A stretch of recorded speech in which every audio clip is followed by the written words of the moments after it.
Bonjour, bienvenue dans les tribulations d'Hildegarde.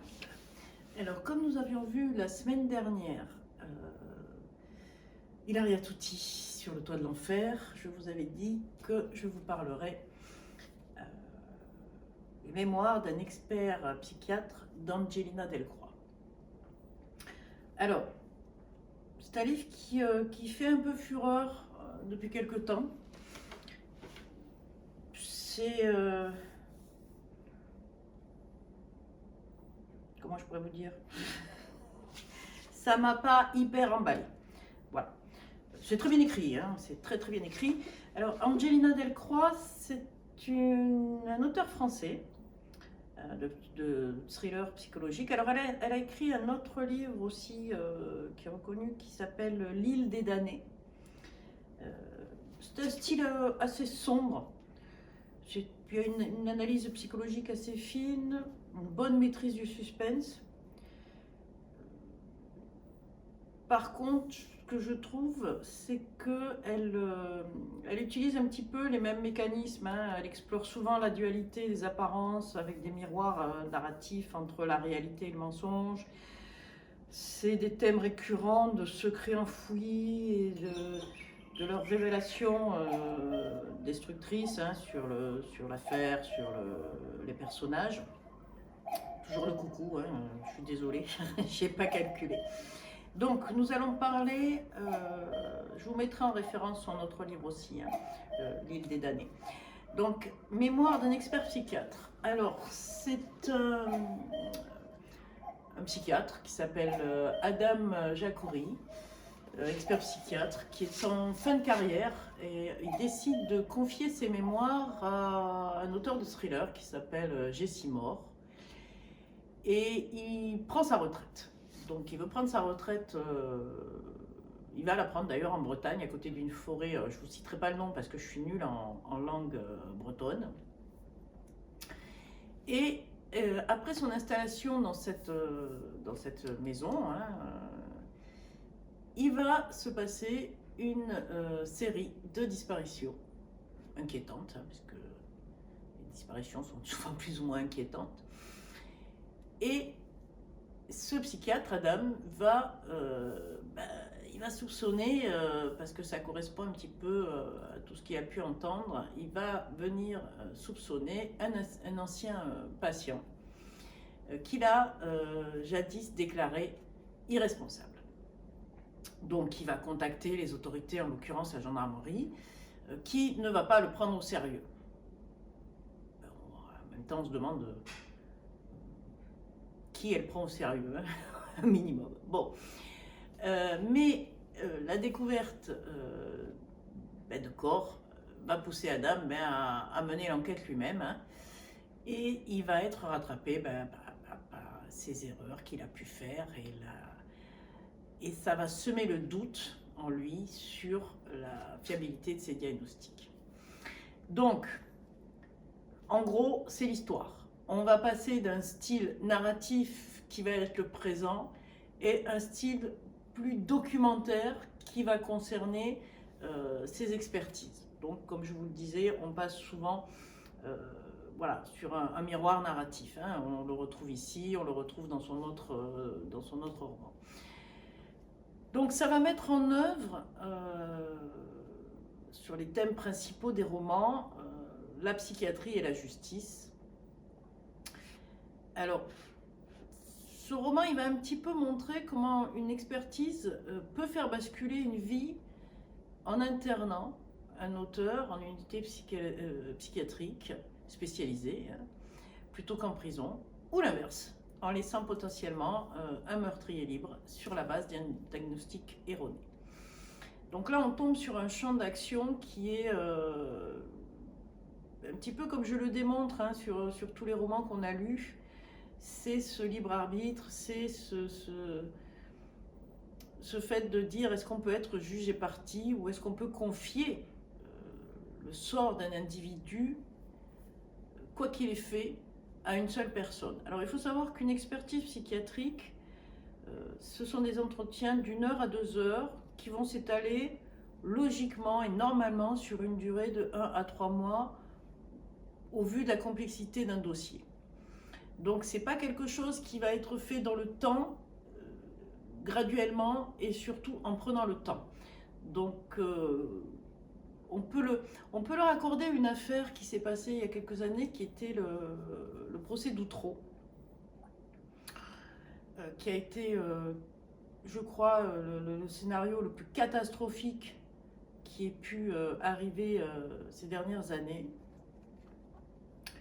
où, sous la pression d'un petit juge aux dents très très longues, qui a pressé tout le monde, qui voulait un petit peu clore l'affaire et briller par cette affaire, il a un petit peu poussé tous les gens à rendre leur rapport d'enquête, hein, que ce soit la police, que ce soit les experts psychologues ou psychiatres. Toutes les lampes se sont allumées au rouge, et lui, il a continué. Et donc, on est arrivé à des choses extrêmes. Les gens il y a des personnes qui ont été impliquées dans l'affaire qui n'y étaient pour rien, qui ont fini par se suicider parce que pas possible de prouver leur innocence dans un premier temps. Il y a eu un petit peu le jugement populaire, il y a eu cette histoire qui a traîné, on ne savait plus qui était qui avait fait quoi. Et ça, sur cette histoire, c'était les dires d'une seule personne. C'est-à-dire une seule personne a manipulé tout un système fait de plusieurs institutions et les a baladés comme ça pendant 6 mois, 8 mois, avant que la vérité n'éclate. Mais c'était déjà trop tard. Donc,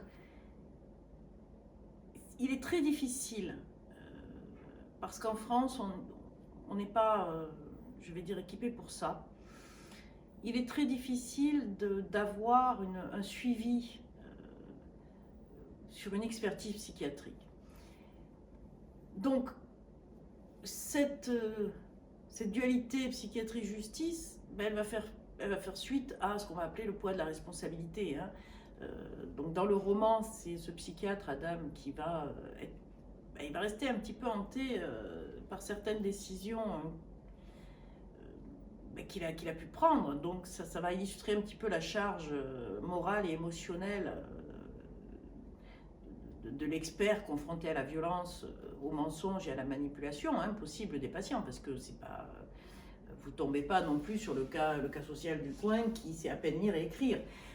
Vous êtes confronté à des gens qui ont un cerveau et qui s'en servent merveilleusement bien, je vais dire, dans ce côté très dark. Vous avez aussi ce qu'on va appeler la fragilité de la raison, donc de la part toujours de l'expert, en l'occurrence d'Adam, c'est-à-dire cette frontière entre la lucidité, cette paranoïa qui va arriver et cette possible aussi décompensation psychologique qui va devenir la folie. Et ce qui va mettre en scène un petit peu la peur, et ce qu'on trouve dans ce roman, la peur de devenir fou. Et chez quelqu'un dont le métier est justement d'évaluer la folie, vous comprendrez que c'est un petit peu limite. Voilà, ça se lit. J'ai pas... Alors, bien évidemment, vous connaissez mes préférences et elles vont vers Ilaria Tuti, vers ce genre de thriller. Voilà, je l'ai lu, je vais dire, sans que ce soit péjoratif, comme un roman de gare, c'est-à-dire je n'attendais rien, ça m'a pas surprise, ça m'a pas enchantée. Il y a du suspense, mais qui est, comme vous avez l'habitude de lire des polars qui, somme toute, vous arrivez assez vite à la conclusion. Ce qui peut être perturbant, effectivement, c'est ce jeu narratif en miroir entre le présent, le passé, voilà, je reviens, je repars. Bon, c'est un peu cousu de fil blanc. Pour moi, c'est cousu de fil blanc. Mais bon, je l'ai lu, voilà. Ça m'a pas transcendé, mais c'était assez plaisant.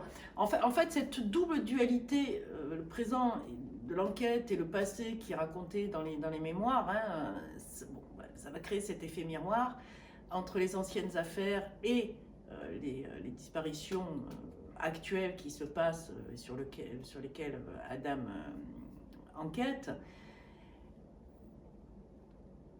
Ça va laisser planer un doute. C'est fait pour ça, hein, sur un lien direct entre les deux. Bon, forcément, on se dit qu'il y a forcément un lien direct entre les deux, parce que sinon, je vois pas l'intérêt. Ça va jouer aussi sur la perception, sur les hallucinations possibles, les souvenirs fragmentaires. Ça va donner au lecteur, en fait, la même insécurité. Enfin, ça veut donner au lecteur la même insécurité que le personnage principal éprouve. Alors je pense que quand on n'a pas trop l'habitude de lire ce genre de thriller psychologique, on peut se laisser prendre au jeu, il n'y a aucun souci. C'est plus un roman, hein, ça reste romanesque. Voilà, les mémoires d'un expert psychiatre, vous attendez pas à avoir les mémoires d'un expert psychiatre qui a fait des comptes rendus voilà, sur des enquêtes, sur des meurtres ou sur des tueurs en série. C'est vraiment romanesque. Donc, voilà. On va se demander s'il est victime d'une machination ou d'un patient manipulateur ou de ses propres erreurs. Ses erreurs passées, sur les diagnostics qu'il a pu faire. Voilà. C'est plus une enquête criminelle qu'une exploration de la subjectivité. Ça, c'est clair. Hein. J'entends par subjectivité tout ce qui désigne, hein, tout ce qui relève du point de vue propre d'un sujet, c'est-à-dire d'une conscience individuelle qui perçoit, qui pense et qui juge le réel à sa manière. Indépendamment de tout point de vue particulier. En sachant que la subjectivité peut se construire à partir de facteurs sociaux, hein, historiques ou langagiers. On vit et on interprète le monde depuis une place particulière dans la société et surtout notre histoire personnelle. Il faut savoir que la subjectivité, c'est important parce qu'on la retrouve beaucoup dans ces romans. La dimension de la subjectivité, elle peut être ce qu'on appelle épistémique, hein. C'est la façon personnelle de connaître les choses. Elle peut être phénoménale. Alors, beaucoup de gens ne connaissent pas cette dimension-là, la subjectivité. C'est ce que cela fait, en fait, de connaître une douleur ou une couleur.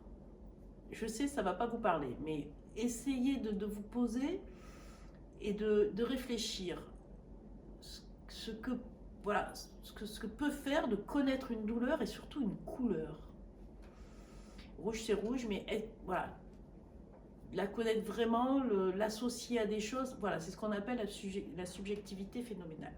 Elle peut être existentielle, c'est la manière singulière d'exister, de se projeter, hein, c'est-à-dire dans 10 ans, où est-ce que je serai, qu'est-ce que je voudrais faire, est-ce que je serais arrivé là, etc. Hein, c'est propre à chaque être humain. Nous avons besoin de nous projeter pour avancer. C'est la société aussi qui veut ça. Elle peut être éthique, hein, la valeur les jugements moraux qui sont propres à chacun. Je reviens toujours sur l'exemple que je vous ai décrit précédemment dans les autres livres, c'est-à-dire la peine de mort. Voilà. C'est chacun a son propre jugement, chacun va avoir ses propres jugements moraux et ses propres valeurs. Hein. Donc on tombe aussi sur, comme je vous l'avais dit tout à l'heure, la manipulation et le mensonge. Hein. Plusieurs éléments de l'intrigue vont reposer sur la possibilité que certains patients ou d'autres protagonistes hein, qui sont, je vais dire, sur le cercle, le deuxième cercle, mentent, manipulent l'expert et jouent avec les codes de la folie. Bon, ça interroge hein, beaucoup, ce livre interroge beaucoup sur la fiabilité des discours, des souvenirs et des évaluations cliniques. Parce que n'oubliez pas qu'on va Mais on va faire confiance, en fait, enfin on va faire confiance, la justice va faire confiance à un expert.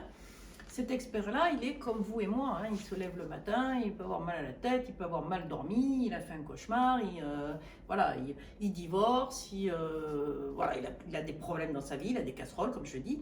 Donc forcément, est-ce que tout être humain est capable à un moment donné de... Ça, je l'ai souvent entendu. Bon, ben moi, je passe la porte, je travaille dans des milieux très difficiles, et une fois que je sors, que la porte est fermée, je laisse tout derrière moi et je rentre chez moi. J'aimerais bien savoir si quelqu'un est capable de le faire, parce que moi, personnellement, j'y suis jamais arrivée, et je pense pas que l'être humain y arrive. On ne peut pas compartimenter notre façon de penser et surtout de vivre et d'interagir et de se dire, voilà, je ferme la porte, je laisse tous les problèmes derrière et je rentre chez moi et tout va bien se passer puisque je n'ai plus aucune attache avec ce que j'ai quitté. Je pense que c'est très très illusoire. Donc, on en revient toujours au même rythme, c'est-à-dire la manipulation. Donc là, on est vraiment clairement dans un domaine où on n'est plus sur des interactions sociales dites normales, mais nous sommes dans un milieu psychiatrique. Donc la folie est le quotidien. Donc la manipulation est quotidienne. Donc qui joue, qui ne joue pas, quels sont les codes, on les connaît tous, mais joue-t-on tous avec? Comment on joue? Voilà, la frontière, elle est très, très, très, très fine, elle est quasi invisible. Donc elle y arrive, je veux dire, l'auteur y arrive dans ce livre parce que c'est très condensé, c'est très court. Mais imaginez un expert psychiatre, alors ils sont pas légion. On est en pénurie hein, depuis des années, tout descend. Voilà, elle parle ce qu'on appelle des unités de force, les UMD, ce qu'on appelait à l'époque, l'unité de malades difficiles, qui sont des unités psychiatriques où les malades les plus dangereux sont enfermés. Il y a 30 ans, il en existait 3. Aujourd'hui, il en existe 10 et elles contiennent, oui, il n'y a pas d'autre mot, 590 malades. Nous sommes plus de 60 millions d'habitants.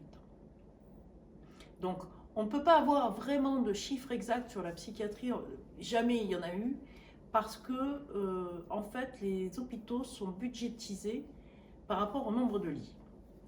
Donc, vous pensez bien qu'un lit en psychiatrie où vous allez interner un malade 15 jours, 3 semaines, 1 mois, n'est pas aussi rentable qu'un lit de chirurgie où aujourd'hui on vous apporte de la hanche le lundi matin et le mardi après-midi vous êtes dehors.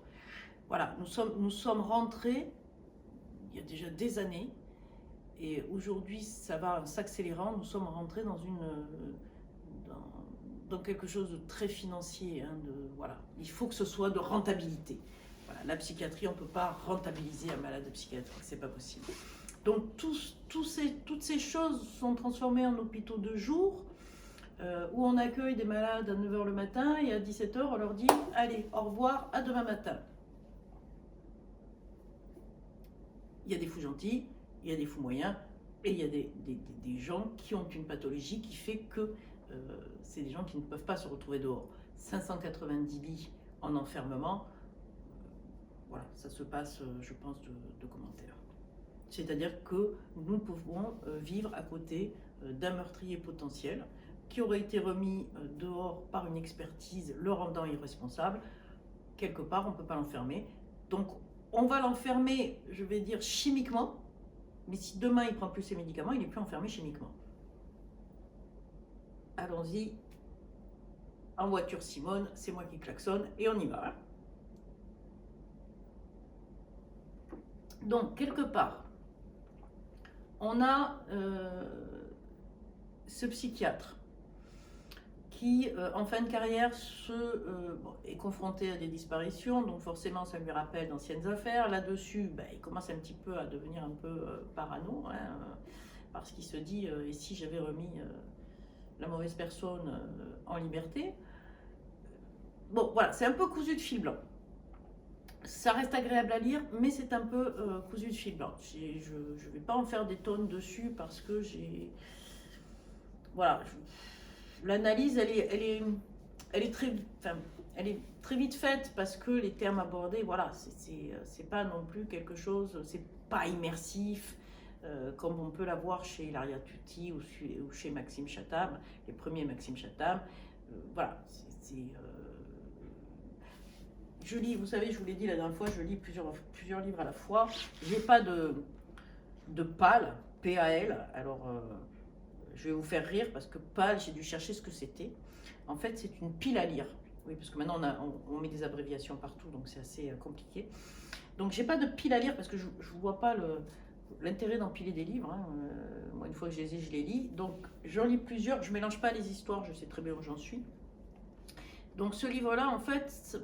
Le fait de pouvoir, comme ça, lire sur plusieurs auteurs, plusieurs romans, ça m'a permis de faire une balance et de me dire, oui, voilà, ça se lit aisément, facilement, c'est pas quelque chose qui va vous empêcher de dormir la nuit, ça va pas vous faire poser des questions existentielles, non, c'est, voilà, c'est...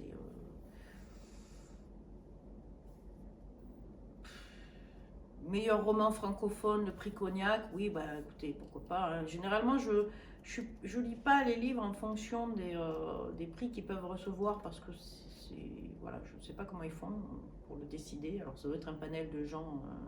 Voilà. Moi, si j'avais fait partie du jury, j'aurais pas mis, voilà, j'aurais pas mis en première ligne, voilà, parce que ça, pour moi, ça le mérite pas. Voilà. Encore une fois, ça n'engage que moi.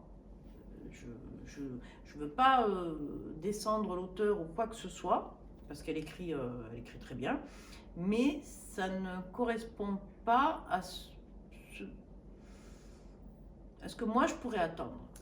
Quelque chose qui me prend vraiment aux tripes et qui me dit, tiens, là je suis embarquée, je vais où un petit peu comme le roman de Franck Tilliez, le roman maudit de Noël, où je suis obligée d'attendre pour ouvrir les pages, mais voilà, ça m'embarque dans quelque chose où je ne vois pas où il veut aller. Donc c'est intriguant et ça éveille ma curiosité. Là, ma curiosité, elle n'est absolument pas éveillée. Donc, Mémoire d'un expert psychiatre, lisez-le, c'est un bon roman. Voilà, sur une note, parce que j'ai un petit livre de carnet de lecture hein, où je vais un petit peu faire la synthèse, etc. Voilà, sur 5 heures, j'en ai mis 2.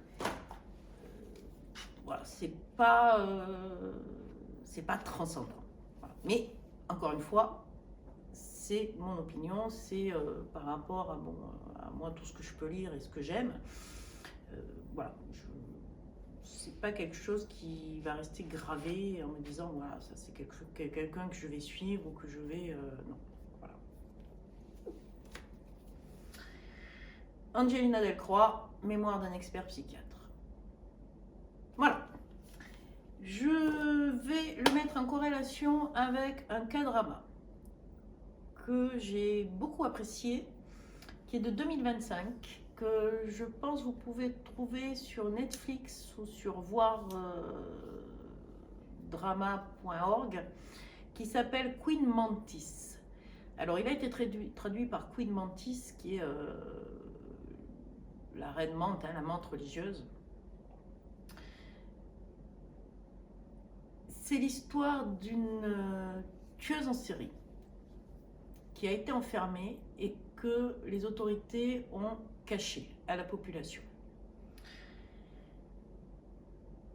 Elle est enfermée depuis un certain nombre d'années et là, soudainement, un meurtre surgit qui est la copie conforme du premier meurtre qu'elle a mis en scène. Donc, à l'époque, l'inspecteur chargé de l'enquête l'a arrêté. Il est toujours en poste. Et il va contacter cette tueuse en série pour pour avoir de l'aide, parce qu'ils ne savent pas du tout dans quelle direction aller. Et elle a une exigence particulière. Elle veut que son fils, qui fait partie de la police, serve d'interlocuteur dans cette affaire. Alors c'est assez alambiqué. Donc vous dites bien que être enfermée, c'est pas elle qui commet les meurtres, donc il va y avoir toute une série de courses-poursuites où il va falloir la faire sortir, ou si la faire sortir, mais comme personne ne sait qu'elle a été enfermée parce que tout le monde a pensé qu'elle était morte, etc. Donc voilà, il y a tout ce jeu aussi de miroir et de mensonges et les causes pour lesquelles elle a fait ça, elle a fait ses meurtres, hein, puisque on va le savoir au fur et à mesure de l'histoire, et la fin est assez complexe. Et on retombe toujours dans de se dire, voilà, elle a commis ça, c'est une tueuse en série, elle a commis ça parce que c'est la haine, c'est le goût du sang, c'est parce que c'est quelqu'un qui est détraqué. Et en fait, au fur et à mesure de l'histoire où on va apprendre certaines choses, on a ce point de vue de se dire, mais finalement, oui, tout peut être manipulé. Tout dépend de la façon dont vous allez présenter les choses.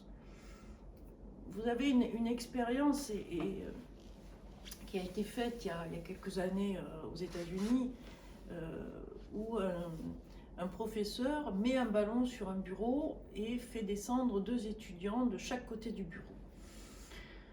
Et il va demander quelle est la couleur du ballon. Donc l'étudiant de gauche va dire, qui est à gauche du bureau, va dire il est noir. Et l'étudiant qui est à la droite du bureau va dire il est blanc. Et là va s'en suivre, sur on va dire 30 secondes, l'un des 2 étudiants dit non mais en fait t'as de la merde dans les yeux parce que le ballon il est blanc, si tu vois pas ça quand même c'est que t'étais un peu idiot, etc. Donc le professeur stoppe le jeu. Il interchange les places, et là, et oui. Donc en fait, il tourne le ballon, et en fait, le ballon est coupé en 2 entre une moitié noire et une moitié blanche. Et il explique, et c'est très bien illustré, il explique que en fait, tout dépend de là où on est, où on se place, la vision peut être différente. C'est-à-dire qu'on n'a pas tous le même vécu, on n'a pas tous la même vision sur les choses, et notre regard peut être différent. Donc c'est pour ça que quand j'en reviens au roman, on arrive sur une expertise psychiatrique qui n'est pas faite dans le temps, qui est 1 heure ou 2 heures par-ci, par-là, ben oui, vous avez toutes les raisons, si vous tombez sur quelqu'un de très conscient qui va vous manipuler, qui va vous mentir, qui d'abord ne va pas vous parler, ou va vous raconter tout et n'importe quoi, et voilà, donc il faut du temps. Il faut avoir cette écoute très particulière. Voilà. En plus, c'est fait dans des milieux de prison. Donc, il y a tout un contexte d'enfermement qui est déjà là. Donc, l'expertise que l'on va faire n'est pas forcément faite dans les meilleures conditions. Et en fait, voilà, ça va rejoindre aussi le K-drama de Queen Mantis, où chacun a une raison de faire les choses, qui n'est peut-être pas visible de prime abord.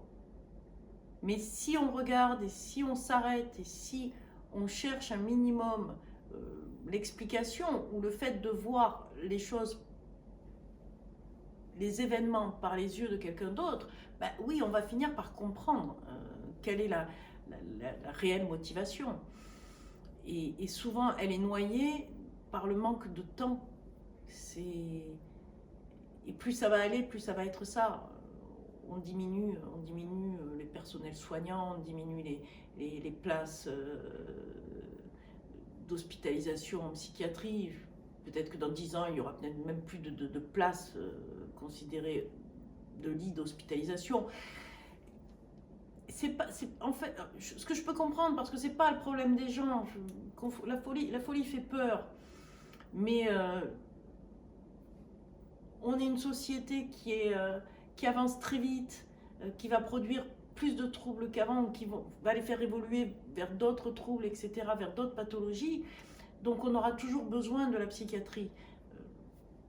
Mais voilà, c'est un peu comme une peau de chagrin qui va se rétracter, pour ne plus être là. Et c'est pas quand on est dans les problèmes. Et je vais prendre une explication toute crue de la campagne. C'est pas quand on est les pieds dans la merde qu'il faut penser à la solution. Voilà, ça s'anticipe. Donc la prochaine fois, je vais...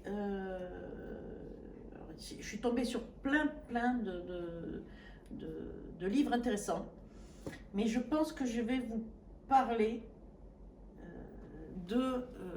du livre de Maria Grund qui s'appelle Le diable danse encore. J'ai commencé, je trouve ça très intéressant. Toujours dans la forêt. Alors, il va falloir que les auteurs un petit peu changent de concept, hein, la forêt isolée, la neige, parce que, je sais pas, trouvez-moi les tropiques, le sable chaud, ça, l'hiver c'est bien. Donc, j'ai trouvé ça très intéressant. Je vous ai mis aussi, enfin je vous mettrai aussi, mais ça on en reparlera dans quelques temps, ce que je vous avais dit, La nymphe endormie d'Hilaria Tutti, hein, on reprendra de toute façon les 5 romans. J'ai ressorti, je vous avais parlé la dernière fois de Gabrielle Whitcop. Voilà, j'ai retrouvé un de ses petits livres. Voilà, c'est pas des très gros livres, mais ils sont d'une densité.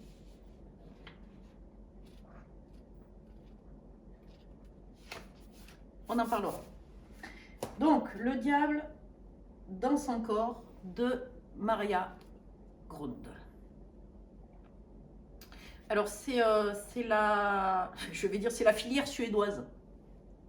J'aime beaucoup cette filière, la filière suédoise. Ils ont produit pas mal de romans et d'auteurs très intéressants. Voilà. Tout le monde connaît Millennium, hein, cette série. Donc voilà, je pense que c'est un petit peu du même acabit. Donc on va découvrir la filière suédoise. Je vous dis à la semaine prochaine. Passez un bon Noël, oui, une bonne fête, un bon réveillon, un bon Noël.